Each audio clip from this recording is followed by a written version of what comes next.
చెప్పడానికి మనతో YCP resign చేశారు. వైసీపీ కాదు ఎంపీ రఘురామకృష్ణరాజు గారు లైవ్లో ఉన్నారు, వారితో మాట్లాడదాం. రఘురామకృష్ణరాజు గారు నమస్కారం. గుడ్ ఈవినింగ్ వికే గారు. I'm glad for your correction.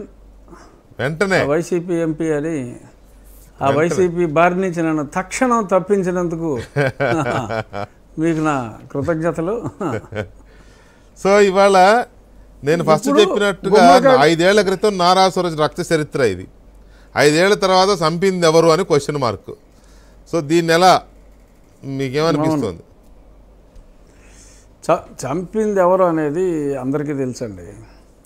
So క్రొనలాజికల్గా నేను ఒక 3-4 పాయింట్లు, ఎందుకంటే నా దగ్గర ఇదిగో ఈ సాక్షి పేపరు ఇవన్నీ ఉన్నాయి, రెడీగా ఉన్నాయి పాయింట్లు. ఈయన ఫస్ట్ చెప్పిన పాయింట్ ఇందులో ఏంటంటే అసలు అంతర్జాతీయ ప్రమాణాలు కొన్ని ఉన్నాయట. అంతర్జాతీయ ప్రమాణాల ప్రకారం ఎవరికైతే బెనిఫిట్ ఉంటుందో